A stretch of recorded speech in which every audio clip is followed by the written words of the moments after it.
The wind carried grit across the desolate stretch of land as the sun beat down on the outskirts of Millstone Hollow, a town where justice was whispered and fear walked openly. The air was thick with dust and silence, broken only by the creaking of an old wagon wheel. And tied to that wheel, wrist bruised, dress torn at the hem, was a girl no older than 20. Her name was Clara Renshaw. She had once lived in a farmhouse nestled near the riverbank, where her father raised cattle and her mother tended lavender. But both were gone now. Her father taken by illness, her mother by grief. Left alone, Clara became a ward of her uncle, a man who viewed her not as kin, but as a means to gain land and power through a marriage he arranged without her consent. When she refused, firmly, tearfully, then fiercely, he had her chained and cast in public view, a warning to others and a punishment disguised as reform. They said she was ungrateful. They said she was too proud. No one said she was right.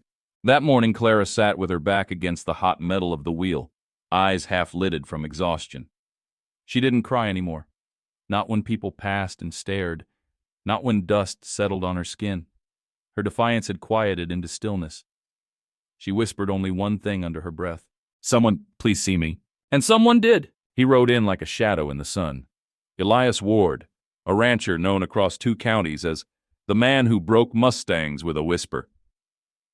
He was tall, lean, with a face carved by hardship and eyes that had seen too much. He'd come to town for salt, rope, and a spare bridle. He did not expect to find a girl shackled like a criminal beside the trading post. At first he didn't stop. Then he heard a whisper carried on the wind, a sound that seemed more like a thought than a voice. He turned in the saddle and his gaze met hers. Not fear, not shame, but quiet strength. "Who did this to her?" Elias asked the old stable hand standing nearby. The man spat. "Her uncle. She turned down a marriage offer from a banker's son. Said no like she had the right, so he made a show of her." "And the town?" They all turned their heads. No one wants trouble with the Winslow family. Elias dismounted without another word. He approached Clara slowly, letting her see he meant no harm. She blinked, unsure if she was hallucinating.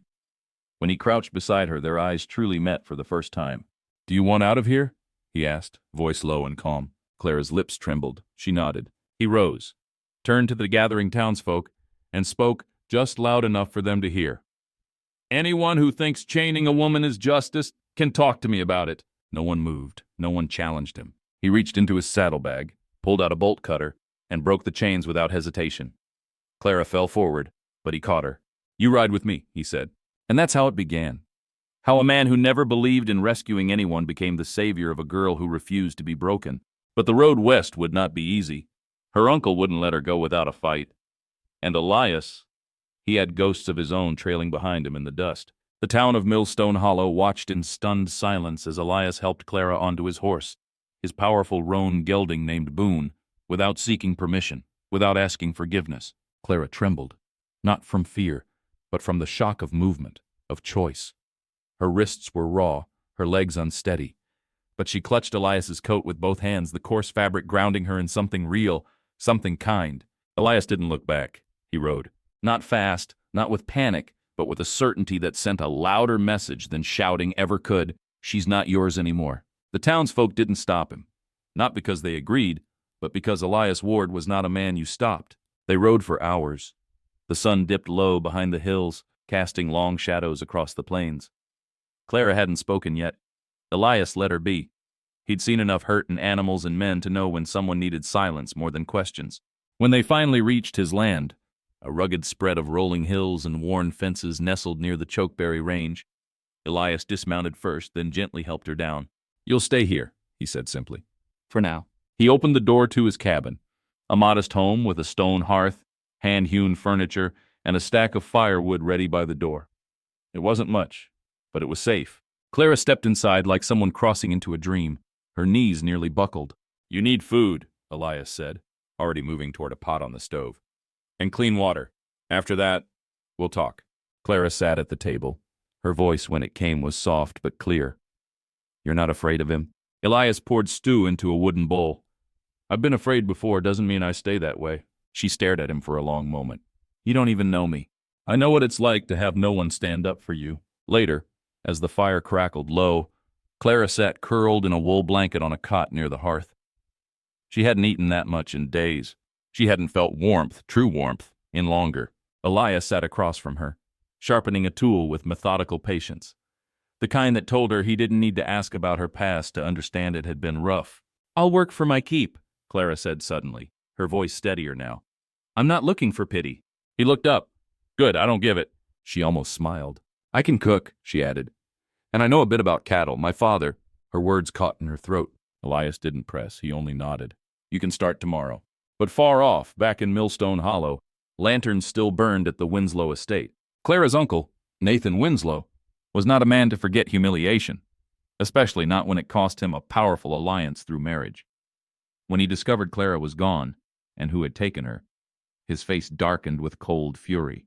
He summoned 2 men, mercenaries by trade, hired guns by reputation. "Bring her back," he said, voice like ice. "And if that rancher resists, teach him the price of interfering." Out west, under the quiet stars, Clara finally slept. She didn't know that her freedom had just lit the fuse to something dangerous.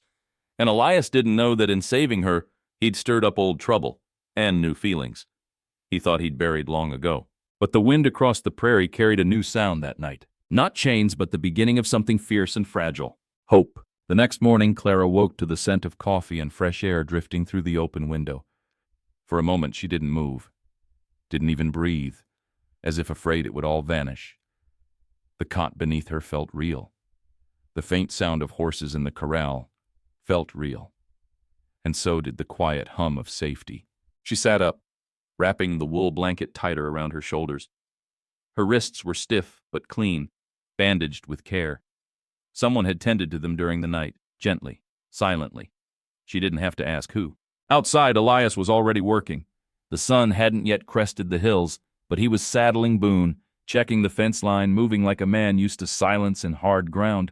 Clara stepped out barefoot onto the porch. "You always start the day this early?" she asked. Elias glanced over his shoulder.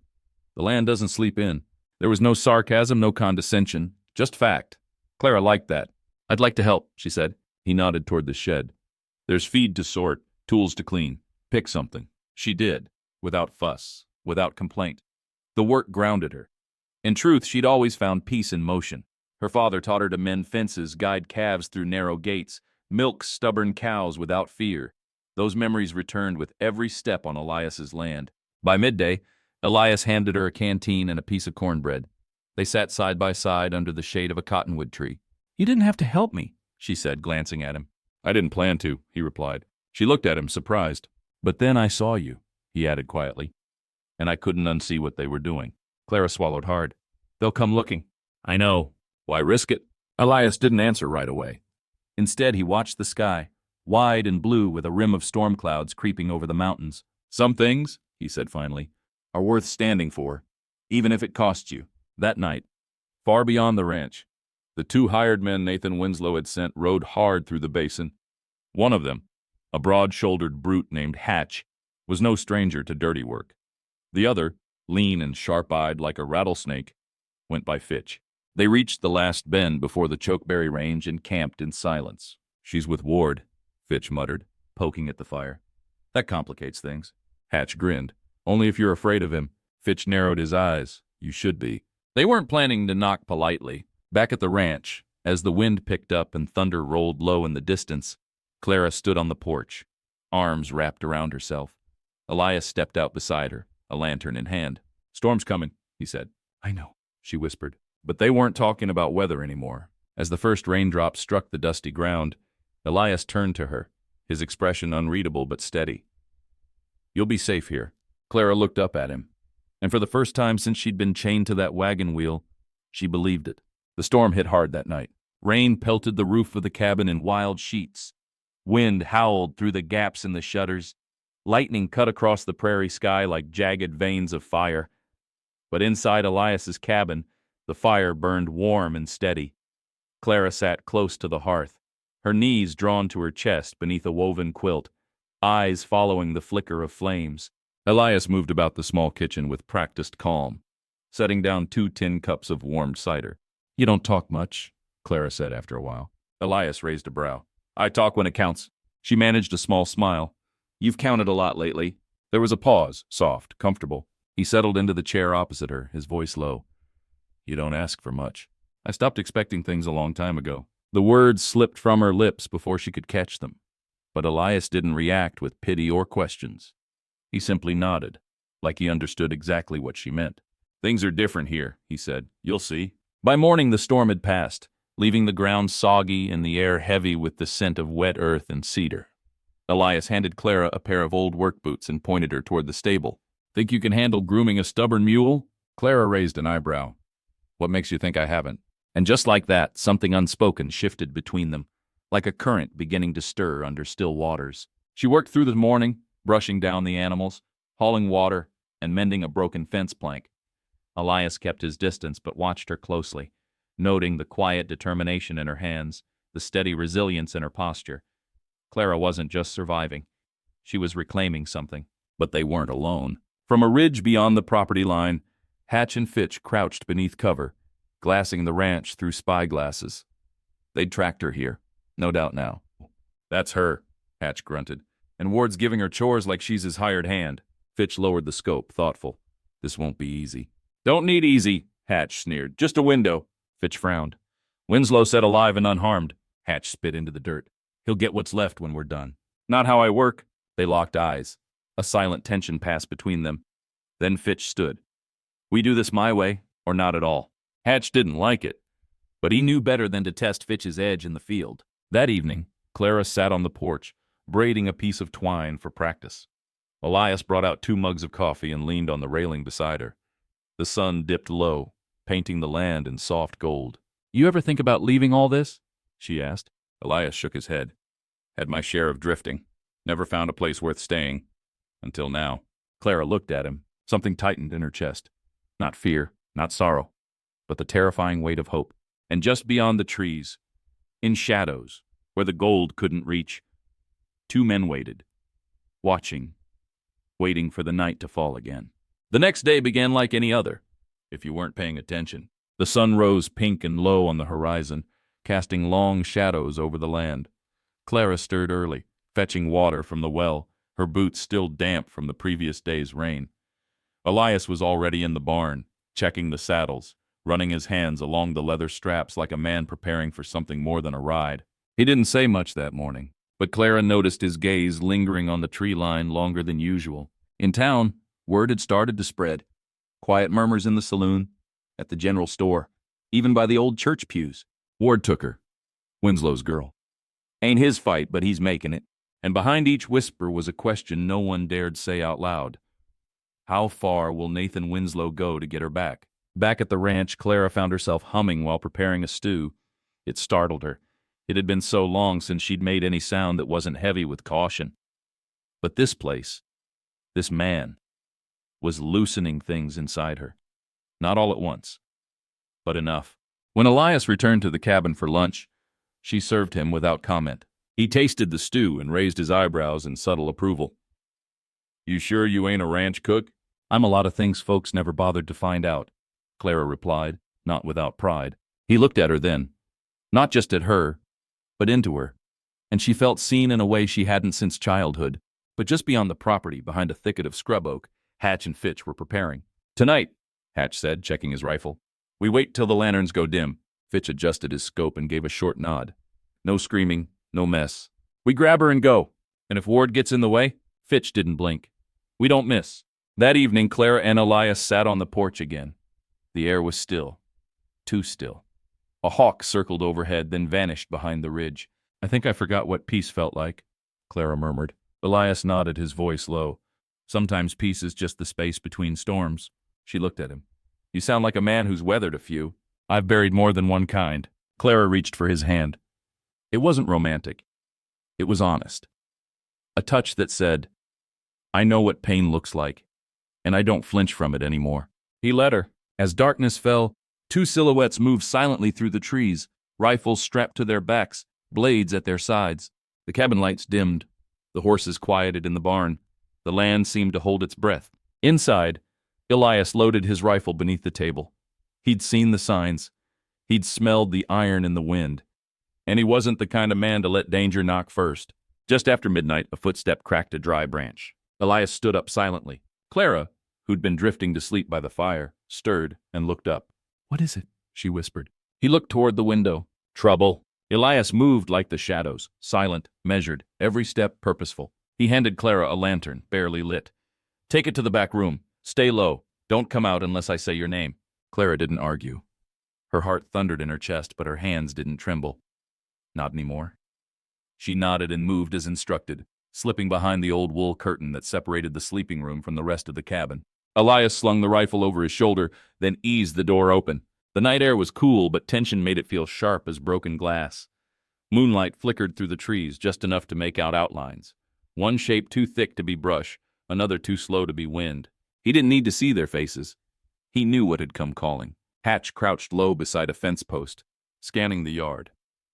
Fitch was 20 yards to his left, hidden near the water trough. They'd timed the approach well. No lights, no barking dogs, just stillness. Just an old rancher with a soft spot for a girl who should have known better than to run.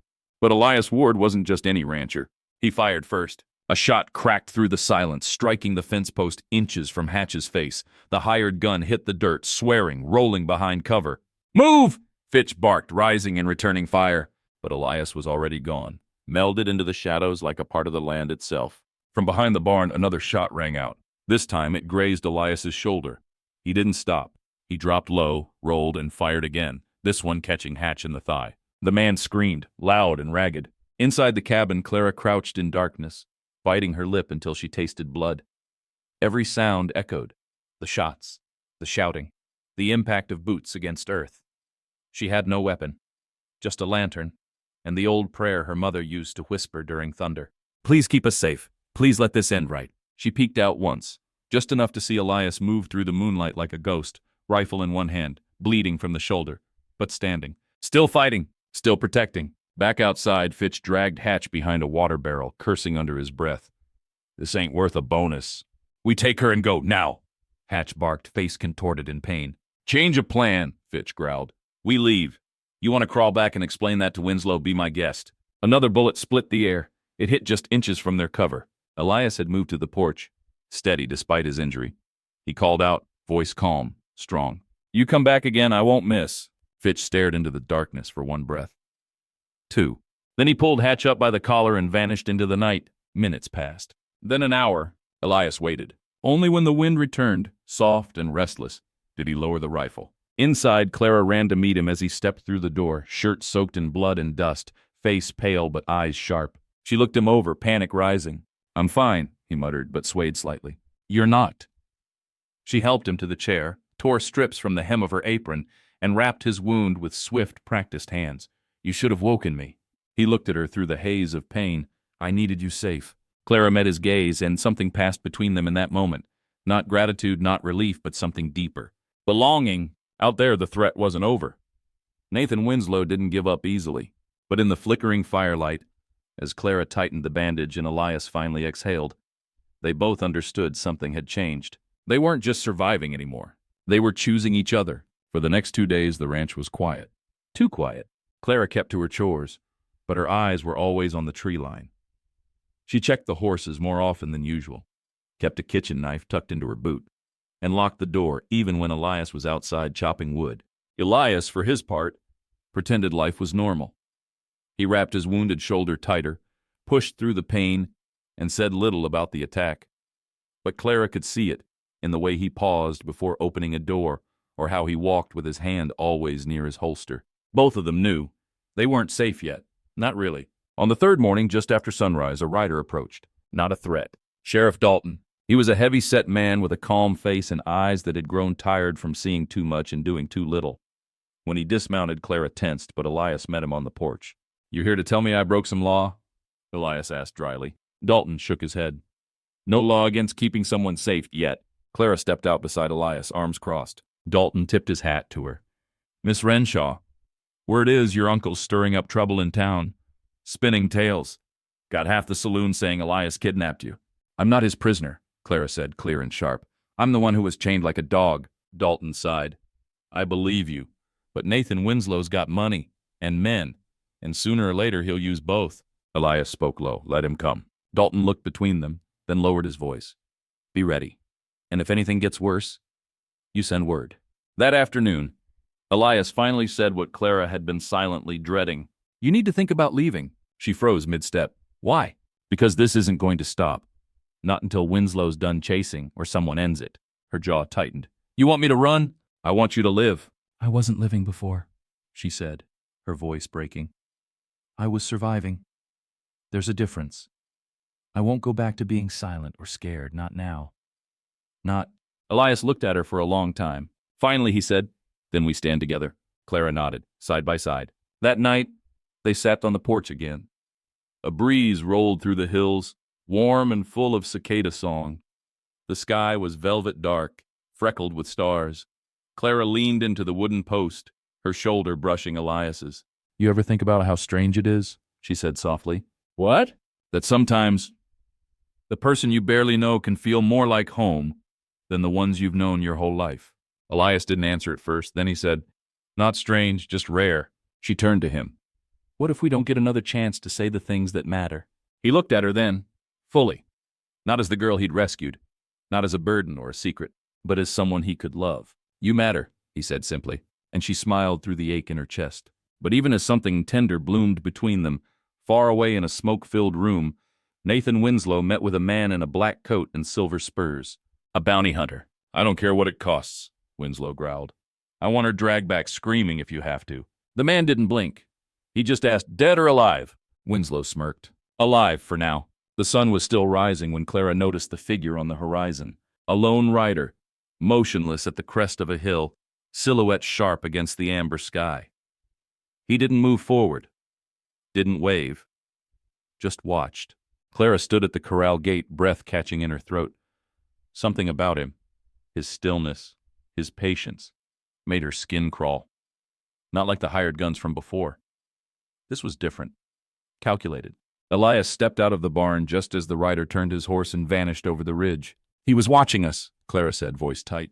Elias nodded once. I saw him. He didn't say more, but the way he gripped the fence rail told her what she needed to know. This wasn't over. His name was Silas Grieve, the bounty hunter. The man Winslow hired when he wanted a job finished with clean hands and someone else's blood. Silas had no allegiance, no loyalties, only results. He didn't kick doors in or leave trails of broken glass. He slipped into towns like a winter wind and left before anyone realized the damage. And now he had a photograph in his pocket. Clara Renshaw, 20 years old, brown eyes, stubborn mouth. The paper was crumpled, but the reward scribbled across the back was still legible. Bring her home, no exceptions. That evening, Elias rode into town alone. He told Clara it was for supplies, but he also knew he had to look someone in the eye. Sheriff Dalton met him in the back of the jailhouse. I need you to tell me what you know, Elias said flatly. Dalton sighed. Word is Winslow's brought in a bounty hunter. Name's Grieve. He's been near the ranch. Then he's studying you. That's how he works. Watches, waits, picks the weak spots. Elias's jaw clenched. Clara's not a weak spot. She's not, Dalton agreed. But you love her. That makes her a target. Elias didn't argue. Back at the ranch, Clara stood at the stove, stirring a pot of beans and bacon. She tried to focus, to breathe normally, but her hands kept trembling. She thought of her uncle, of the men who'd tried to drag her back, of the way Elias bled for her without hesitation. She wouldn't let him do it alone. She laced up her boots and slid the rifle off the wall. If danger was coming, she'd meet it head on. Silas Grieve watched the cabin from half a mile out. He'd mapped the exits, noted where the smoke rose from the chimney, how many horses were in the corral, how often the woman came outside alone. But something felt different this time. She wasn't hiding. She wasn't afraid. He smirked. Interesting. When Elias returned just after sunset, he found Clara sitting on the porch, rifle across her lap. I won't run, she said before he could speak. Not now, not ever again. Elias didn't argue. He simply walked up the steps, paused, then sat beside her. You're stronger than you know, he murmured. She smiled faintly. Only because I'm finally somewhere I can grow. He looked at her then, long and deep, and something in him gave way. This wasn't about protection anymore. This was home. But in the dark, a new threat waited. Silas Grieve had drawn the first part of his plan, and the night ahead would test every bond they'd built. That night, the wind picked up again. Not with the anger of a storm, but with the chill of something coming. The kind of cold that wrapped around your chest and whispered in your ear, be ready. Elias cleaned his rifle with quiet, steady hands. Clara sat across from him, her own weapon close by, the firelight casting long shadows on her face. "You sure you're up for this?" Elias asked, voice soft. Clara didn't flinch. "I've already been in chains. I won't go back." There was no fear in her tone, just truth. Elias nodded. Far out in the brush, Silas Grieve moved like smoke. He didn't attack head-on. That wasn't his style. He laid groundwork first, psychological snares. He killed the lantern on the barn, unhitched one of the horses just enough for it to wander, moved a shovel 6 feet from where it was left, then waited. He wanted Elias uneasy. He wanted Clara to second-guess shadows. He wanted their nerves to do half the work. By dawn, Elias knew something was off. He found the horse grazing near the back fence, too far from the stall. He saw the disturbed dirt near the fence post. Footprints, faint but deliberate. He knew a message when he saw one. "He's here," he told Clara, handing her a small satchel. "Keep this near." "What is it?" "Food, bandages, extra rounds." Her eyes narrowed. "You expect me to run?" "I expect you to have a choice." She stepped forward and put a hand on his chest. "I already made mine." That evening, Elias stayed close to the barn. He didn't return to the cabin until well after sunset. Clara had kept the fire low and curtains drawn. She didn't speak when he entered, just offered him a cup of strong coffee. They drank in silence, each listening to the world outside. A twig cracked, not far off. Elias stood, rifle in hand. Clara rose too. They moved like breath, quiet, deliberate. Then a voice pierced the night. Not a shout, not a demand, just a calm, cold statement from the dark. "You don't have to die for her, Mr. Ward." Elias pushed Clara gently behind him and stepped to the door. "Who are you?" he called. Silence. Then, someone who finishes what others start. A flicker of movement, then a shot. The glass window beside Clara shattered. Elias pulled her down and returned fire. Bullets sparked against the porch post. Clara scrambled behind the wood stove, heart racing but focused. Elias moved to the opposite window, eyes scanning. "He's good," he muttered. "But you're better," Clara whispered back. Elias almost smiled, almost. The gunfire stopped. Then came the worst sound of all. Nothing, not even the wind. Grieve had retreated, but not in defeat. He was testing boundaries, mapping responses, setting the stage. And he'd seen something in Elias's reaction, something he could use. Elias would never abandon Clara, which meant he would sacrifice everything else to keep her safe. Back in the cabin, Clara helped Elias bandage a scrape on his forearm. Her hands were steady, but her eyes were filled with something deeper than fear. "Resolve." "I'm not leaving," she whispered. "I know." Somewhere out in the dark, Silas Grieve lit a match, held it to a thin piece of parchment, and watched it burn. Then he murmured to the fire, "Next time he won't see it coming." The next morning dawned heavy with haze. It wasn't fog. It was the kind of smoke that came from wet wood and hidden fire. Elias smelled it before he stepped off the porch. He scanned the horizon, jaw tight. "Barn?" Clara asked from behind him. He shook his head. "Further, someone sending a message." She stood beside him, arms crossed. "Or drawing us out." Elias looked down the valley. A thin pillar of smoke curled into the sky just past the old watering trough near the back ridge. His blind spot. The place he never thought anyone would use. Until now. Silas Grieve crouched by the smoldering fire he'd left burning slow, just enough to be seen from the ranch. He didn't need to be nearby. He wanted Elias out, wanted Clara vulnerable, divide and expose. He moved around the perimeter like a patient wolf, counting steps, measuring how far the cabin door was from the well, the stables, the windows. He drew it all in his head like a map. But what he didn't know was that Clara was doing the same. Elias saddled Boone with haste and instinct. Clara walked to his side, calm but firm. "I'm coming with you." "No, I'm not staying here to wait for another window to shatter." He hesitated, torn between logic and instinct. "If something happens, I shoot straight," she said, lifting her rifle. "You taught me." He looked at her for a moment, saw the fire in her eyes, and nodded once. "Stay behind me. Always." They rode hard along the ridgeline. When they reached the source of the smoke, they found only embers and a crude stake planted in the dirt. Hung from it was a piece of burlap, carved into it with the tip of a knife. "Bring her back." No signature, no bluff, just a promise. On the way back, Elias remained silent, but Clara could feel the storm in him building. It wasn't fear. It was the weight of all he couldn't control. The line between protecting her and keeping her free was thinning, and Silas knew it. As the cabin came into view, Elias slowed Boone to a halt. "Clara," she turned to him, "I can't promise I'll win, but I won't stop trying." She didn't flinch. "I didn't fall for you because you're a hero," she whispered. "I fell because you let me be more than someone broken." He stared at her for a long time, and in that silence something deeper passed between them than words could hold. Back inside, they fortified the cabin. Moved furniture, checked ammunition, made plans. That night, Clara insisted Elias sleep. "You're better when you're rested," she said. He wanted to argue, but when she reached up and touched his face, soft and sure, he nodded. "I'll take first watch," she said. And she did. Just after midnight, a coyote howled in the distance. Clara sat by the window, rifle in lap, her breath steady. And out beyond the brush, Silas Greaves stood under the dark sky, eyes fixed on the cabin. Waiting, learning, planning. One more move, he thought, then we end this. The next day brought no sun, just the pale, flat light of a sky weighed down by tension. Clouds drifted thick and low across the plains, casting the land in a strange stillness. Even the birds had fallen quiet. Clara stepped out onto the porch with her rifle slung over one shoulder. She scanned the hills like she had every morning for the past week. But this time, something was different. A figure stood by the fence, not hiding, just standing. She raised her weapon instantly. "Elias," she called. He was already behind her, shotgun in hand.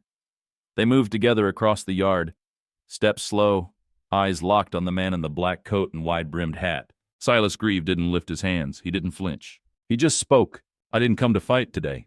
Elias didn't lower the barrel. "You came close enough." Silas nodded once. "Figured it's time for a talk." Clara stepped forward, her voice steady. "You've been hunting me." Silas's eyes, gray as ash, locked with hers. "Not for sport, for payment." "You gonna take me back?" Silas glanced at Elias, then back at her. "Not if I think it'd cost more than the job's worth." Elias tensed. "That a threat?" "No," Silas said, quiet. "That's math." There was a strange pause. Then Silas reached into his coat, slowly, deliberately, and pulled out a folded paper. He tossed it to the dirt. "I wanted you to see what your uncle wrote." Elias picked it up, eyes scanning the message. It wasn't a bounty form. It was a letter. From Nathan Winslow, laced with insults. Dehumanizing Clara, calling her wild, unstable, a stain on the family name. Elias felt his knuckles tighten around the page. "He wants her alive," Silas said. "But he doesn't care what condition she's in when she gets there." Clara's breath caught. "And what about you? Do you care?" Silas looked at her. Something flickered behind those icy eyes.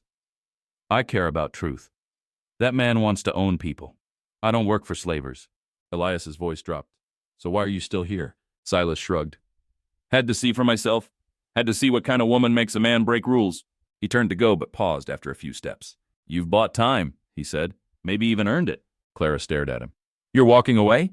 "For now," Silas said. "But your uncle's sending more than me next time." "Let them come," Elias growled. Silas nodded once. "Just know next men he hires won't talk first." And with that, he disappeared into the tree line, swallowed by the land like smoke fading in wind. Back inside the cabin, Clara sat down at the table silent. Elias placed the crumpled letter in front of her. "You sure you still don't want to leave?" Clara looked at the paper. Then she picked it up, walked outside, and struck a match. The flames caught quickly. The words twisted and blackened. "No," she said, watching the ashes blow away. "He can send his whole world after me. I'm not giving him mine." Elias stood behind her, silent, proud. They weren't just standing their ground anymore. They were drawing a line, together. The next few days passed in uneasy quiet. Clara and Elias worked side by side, splitting wood, checking fences, reinforcing the stable. But neither of them spoke much about Silas Greaves or the letter that burned to ash in Clara's hand. It was enough to know that her uncle wasn't finished, and what came next wouldn't be subtle. Clara didn't ask if Elias was scared. She could see it in his eyes. He wasn't. But he was ready. On the 5th day, Elias rode into town alone. He didn't want Clara exposed, and besides, there was one more thing he needed before they were truly prepared. The streets of Millstone Hollow were quiet as he tied Boone to the hitching post outside Jeb Nolan's blacksmith shop. The blacksmith was a friend, gruff, honest, and owed Elias a favor or two from the war. "I need something reinforced," Elias said simply. Jeb raised an eyebrow. "Expecting company?" Elias's silence was answer enough. Jeb motioned him inside. "Let's get to work then." Back at the ranch, Clara stood near the barn, testing her rifle sights against a row of rusted cans. She didn't flinch at the recoil. She didn't miss. Even the wind seemed to move around her now, not through her. When Elias returned, he found her repairing one of the broken stirrups, hands smeared with grease. "You thinking of leaving me behind?" she teased. Elias smiled. "I'm thinking of giving you the ranch if I don't make it." "You're not allowed to say that," she said softly. He looked her in the eyes. "Then promise me something." "Anything. If things go wrong, run, live." Clara stepped closer, her hands trembling for the first time in days. "I didn't survive all that just to run when I finally found a reason to stay." And before either of them could say more, A distant rumble interrupted the moment. Hooves! Dust! And 5 riders appearing over the ridge. They weren't hiding. They didn't wear badges. Just leather vests, long coats, and cold eyes. All sent by Nathan Winslow, and none of them interested in negotiations. Clara and Elias moved like they'd practiced. Lanterns out, shutters closed, rifles ready. But this wasn't a quiet ambush in the night. This was war on the doorstep. The riders circled slowly, one of them calling out, "We're just here for the girl!" Elias answered with lead. The first shot struck a rider's shoulder, sending him tumbling off his horse. Chaos erupted. Gunfire lit up the dusk. Elias ducked behind the porch post, firing in measured rhythm. Clara took the back window, returning shots with terrifying precision. One man tried circling around the barn. Clara saw him first. She aimed, fired. He dropped. After what felt like forever, the last 2 men fled, one clutching his side, the other screaming curses into the wind. When silence returned, it was thicker than blood. Elias leaned against the porch rail, catching his breath. Clara stepped outside slowly, eyes sweeping the field. "They'll come again," she said. "Then we'll stand again." She looked up at him, dirt on her cheeks, hair wind-whipped, and said, "They keep underestimating the wrong people." Inside, as they cleaned and reloaded, Elias touched Clara's hand. "You did good. So did you." He hesitated, then spoke quietly. "You're not just someone I saved, Clara." She looked into his eyes. "I know," she said, "because you're not just someone I followed." They weren't just resisting anymore. They were building something stronger. The air smelled like gunpowder and ash. After the attack, Clara and Elias buried 2 of the men near the far ridge, not because they deserved it, but because Elias believed in order, even after violence. Clara helped dig, her face calm, movements sharp and precise. She didn't ask names. She didn't want to know. As they stood over the graves, Elias removed his hat and said nothing. Silence, he believed, was the purest kind of respect. Clara, however, murmured something so quiet the wind nearly swallowed it. "I hope you were better men before he bought you." Then she turned and walked back to the cabin, shoulders squared. That evening, as Clara scrubbed the blood from the porch steps, Elias watched her from the doorway. "You don't have to clean that," he said gently. "I'm not cleaning for them," she replied. "I'm cleaning for us, for this place. I don't want their mark on it." He understood that more than she knew. Later that night, they sat at the table, a single lantern burning low between them. The storm outside hadn't come yet, but the pressure in the air promised it was close. Clara traced a line on the wooden table with her finger. "I used to think my name belonged to my uncle," she said softly. "That it meant being part of his house, his rules, his future." Elias didn't interrupt. "But I've realized lately, it doesn't. My name, my life, it's mine. It always was. He just convinced me otherwise." Elias's eyes met hers. "You've got nothing to prove to him." "I'm not trying to," she said. "I'm proving it to me." That night, as thunder grumbled across the open plains, Elias placed an old journal on the table. Clara raised an eyebrow. "You write?" He nodded. "Started during the war. I couldn't always speak, but I could write." He opened the book, flipping to the last page. "I want you to have it." "Why?" "Because if something happens, I want someone who understands to finish it." Clara hesitated, then accepted the worn, leather-bound book. It smelled of dust and tobacco, and the weight of memory. She held it like a promise. In town, Nathan Winslow was losing patience. His men hadn't returned. His threats had gained no ground. The girl he'd tried to control now had half the town whispering behind his back. So he did the one thing left to him. He prepared to come himself. "Get the wagon," he told his new foreman, "and pack what we need. I'm ending this." At the ranch, Clara stood under the night sky, barefoot in the cold dirt, eyes turned upward. Elias joined her without speaking. They stared at the stars in silence for a long time. Clara's voice broke the quiet. "I don't know what I was before this." He didn't look away from the sky when he answered. "You were always this." She glanced at him.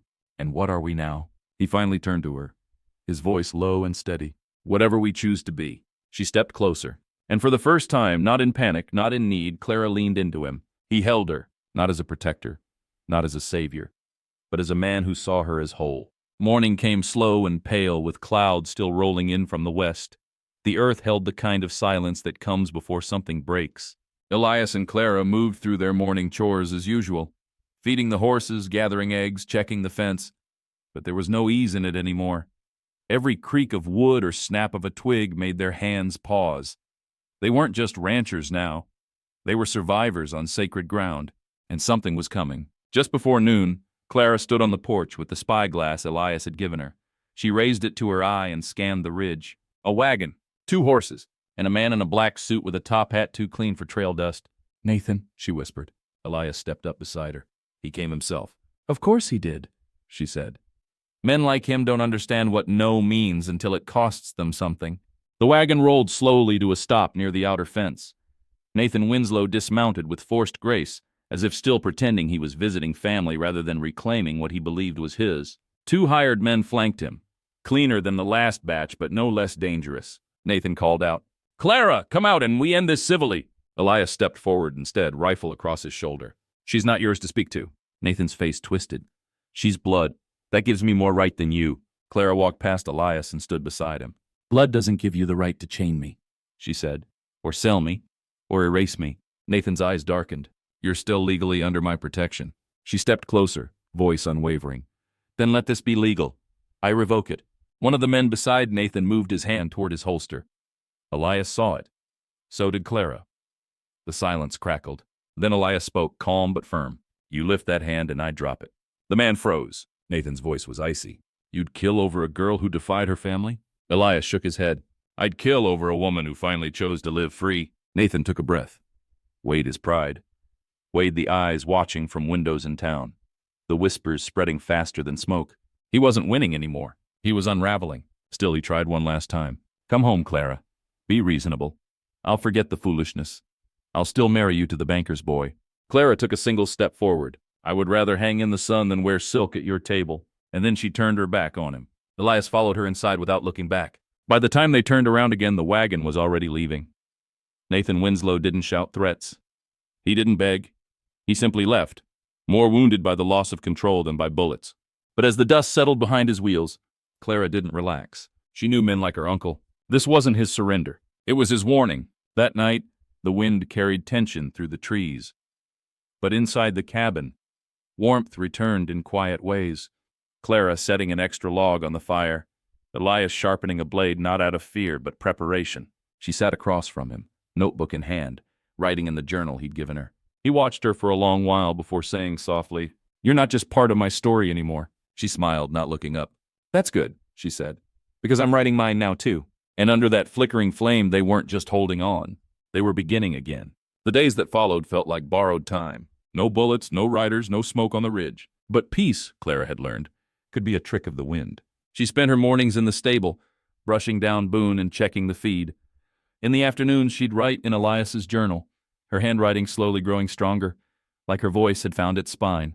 Elias spent more time by the fence line repairing what the last attack had broken, and watching, always watching. One evening, as they shared a quiet supper of beans and cornbread, Clara glanced at Elias and said softly, "You ever think about what comes after all this?" He looked up. "After what?" "The threats, the men, the waiting, what happens when it's finally over?" He thought for a long moment, then answered, "I build a bigger barn, maybe plant some squash, fix that back porch I've been ignoring." She smiled. "That's it? Maybe find someone to stay here. Someone who doesn't run." Clara's smile faded into something deeper, something real. "Then maybe you already did." Later that night, a soft knock at the cabin door startled them both. Not a pounding, not a threat. Just a knock. Elias stood, rifle ready, and opened the door slowly. A woman stood outside, middle-aged, travel-worn, with a child clinging to her skirt and dust in her hair. "I'm sorry," the woman said, voice trembling. "We were told this place was safe." Clara moved forward, gently ushering them inside. The child's cheeks were sunburned, eyes hollow with exhaustion. "Who sent you?" Elias asked. The woman looked between them. Silas Grieve. They sat the woman down, gave her warm bread and water. The child, no older than 7, ate without a word. Clara sat beside them. "What happened?" The woman's voice shook. "My husband. He worked for Winslow. When he tried to leave, they made an example of him. Silas found us hiding near the canyons. He said to come here." Elias leaned back in his chair.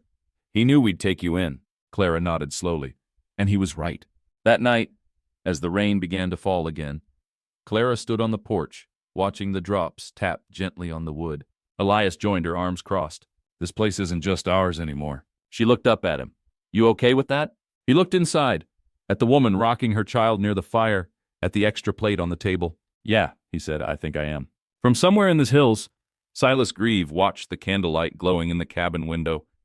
Then he turned and rode off into the dark, a small paper tucked in his coat, a list of names. People Winslow had tried to break, and now, people who had a place to go. The story wasn't over. But it had changed. No longer just about escape or resistance or survival. Now it was about building something new. On land where a woman once stood in chains and now stood with a rifle, a journal, and a name no one could take from her. The morning after the woman and her child arrived, the ranch felt different. Not tense, not fearful, but alive. There were more footsteps on the porch, more voices near the stove. A second cup of coffee poured without needing to be asked. Clara walked into the kitchen and found the boy, Micah, his name was, carving a stick with a small pocket knife. He looked up at her, wary but not afraid. But not. "You like it here?" she asked, kneeling down. He nodded. "It's quiet." She smiled. "Quiet can be good." He looked toward the door. "He said you used to be chained." Clara's heart jumped, but she didn't flinch. "I did," she said, "but I broke them." Micah nodded solemnly. "Mama says you're brave." Clara leaned closer. "So are you." Out by the barn, Elias nailed the last plank into a new enclosure. With help arriving, he'd need more space, more structure, and more hands. He glanced up to see Clara watching him, arms folded. "You building a corral," she said, "or a village?" He shrugged. "Whatever we need."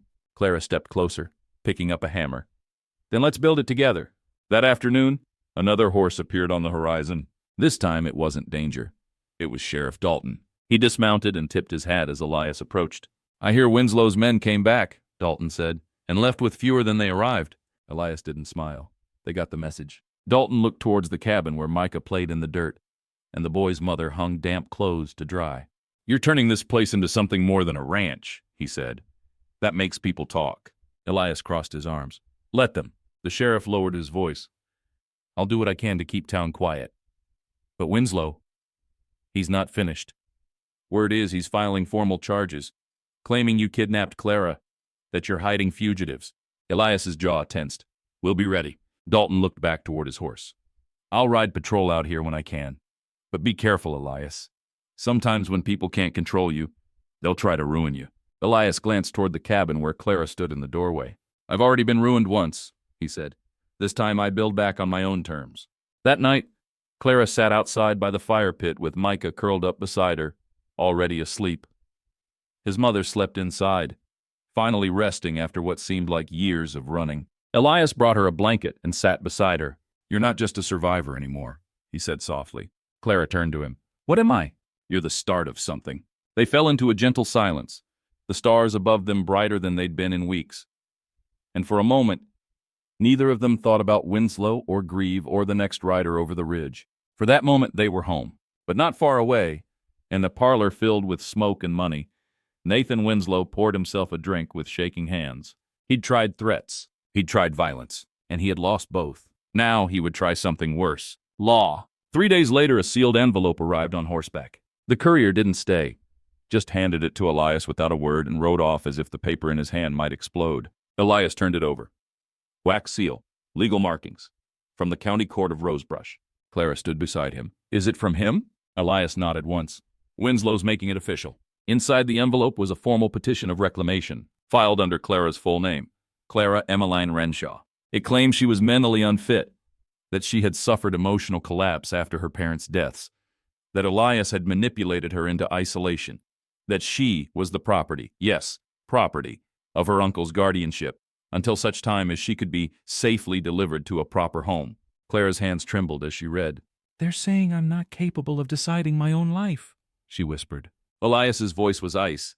"They're saying you never were." Sheriff Dalton arrived that evening, already aware of the petition. They filed it under old regional codes, laws meant for orphaned minors, outdated, barely enforced anymore. But Winslow's lawyers are good at finding dust-covered weapons. Clara crossed her arms. "What happens if the court agrees?" Dalton sighed. "They could send marshals, take you by force, claim it's for your own good." Elias stepped forward. "We have witnesses, evidence, we have the truth." Dalton nodded. "And you'll need all of it. You have one shot to fight this, in front of a judge, but you'll have to go to town, to the courthouse." Clara raised her chin. "Then I'll go." Dalton studied her. "It won't be kind, Clara. He'll drag every inch of your past into the light." She didn't waver. "Let him. I'm not hiding anymore." That night, the cabin was silent as Elias reread the petition under the oil lamp. Clara sat across from him, wrapping Micah's old blanket around her shoulders. "He's trying to turn truth into a weapon," she said. Elias looked at her. "Then we give him a better one." She met his eyes. "You think we can win?" He reached across the table and took her hand, rough and calloused from weeks of rebuilding and years of surviving. We don't have to win his way. We just have to not lose ours. The next morning, Clara dressed in her cleanest dress, one her mother had made long ago. It was simple but strong. It still held the scent of lavender somehow. Micah ran to her before they left, holding out a small carved horse. "For luck," he said shyly. Clara knelt and kissed his forehead. "Thank you, cowboy."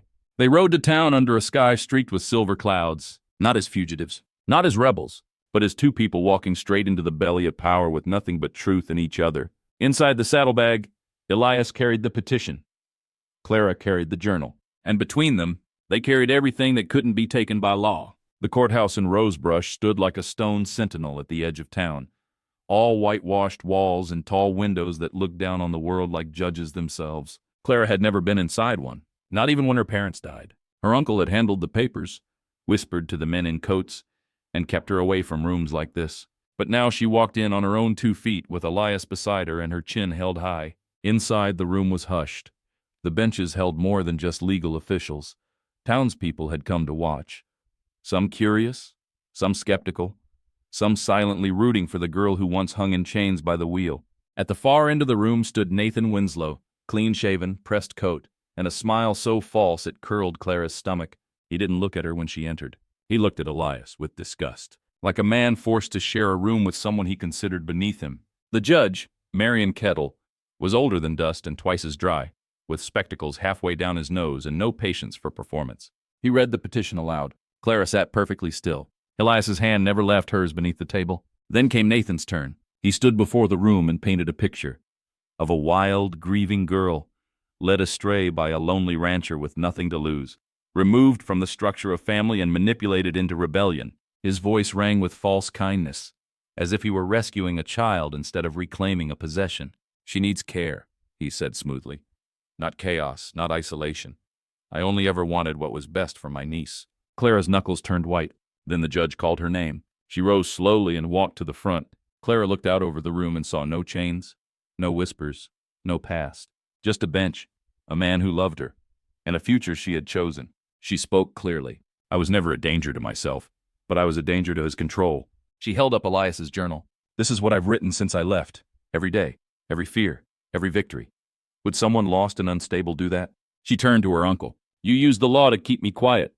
Now I use it to tell you no." The judge listened, watched, and then called on Elias. Elias didn't speak of love or courage or what they'd built. He spoke of truth. "I didn't save her," he said. "She saved herself. I just didn't stop her." The judge leaned back, folded his hands, and was quiet for a long time. When he finally spoke, his voice was slow but firm. "Guardianship is revoked. Clara Renshaw is a legal adult, capable of choosing her path. This court has no place interfering." Nathan's face drained of color. Murmurs broke out across the room. Clara stood still, then smiled. Not wide, not victorious, just free. Outside, under the sun, Elias turned to her. "You all right?" She nodded, eyes shimmering.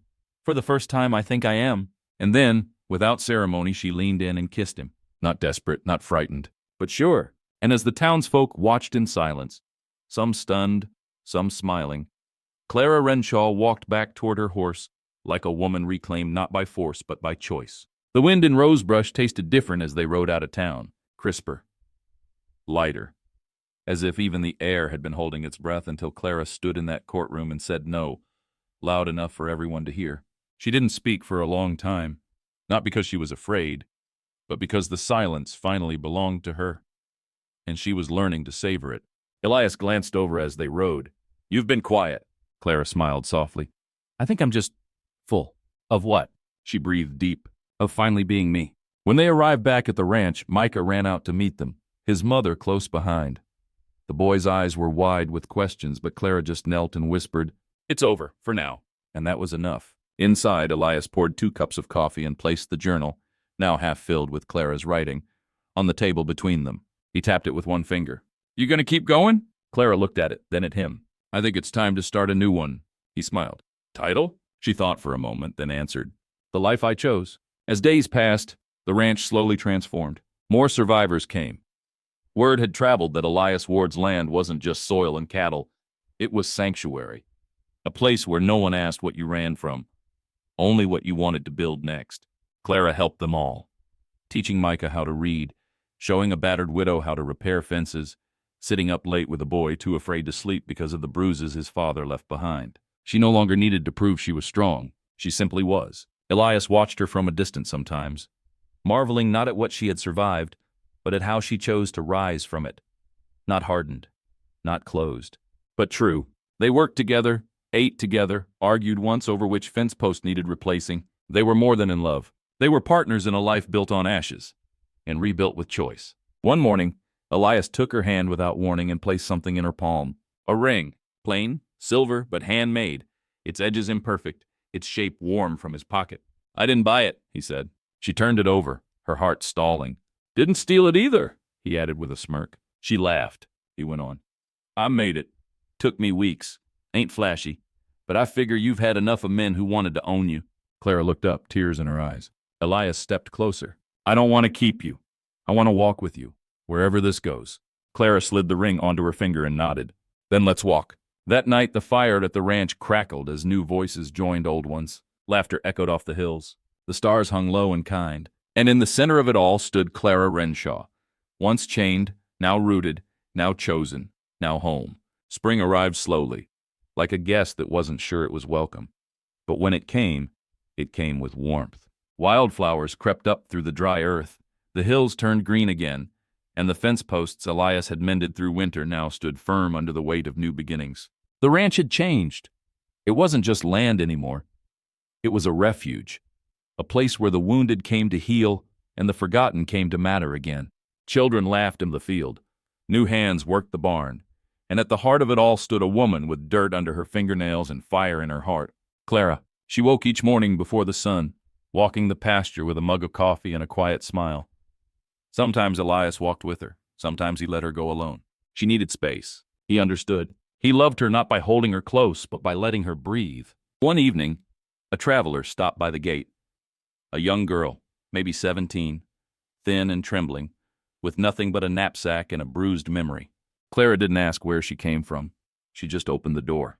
"You're safe here," she said, "and you're not alone." And that was all the girl needed to crumble into her arms. Elias watched from the porch. "You know," he said later, "you've become what you needed." Clara looked out at the stars. "I became what they needed, and I think that saved me too." They never had a wedding with lace and witnesses. No preacher. No parade. Instead, one morning under the old cottonwood tree, Clara took Elias's hand and whispered, "This is it, isn't it? The life, the promise?" Elias kissed her forehead and replied, "Yeah, and we built it." They exchanged nothing but a look. And somehow that was more sacred than any vow spoken before a crowd. Back in town, Nathan Winslow's name became a whisper, one no one wanted to echo. The law never came for Clara again. Not because the world got kinder, but because she got louder. She stood tall. She didn't flinch. And people learned, don't chain a woman who knows how to fight with her truth. Years later, people would ride past that ranch and say, "That's where the girl with the chain past built a kingdom." But they'd be wrong. She didn't build a kingdom. She built a home, a place where scars were seen, where hands were held, where no one was owned, and everyone was known. Clara Renshaw never ran again. She didn't have to. She'd become the storm and the shelter. And in Elias Ward's arms, she wasn't just safe. She was free.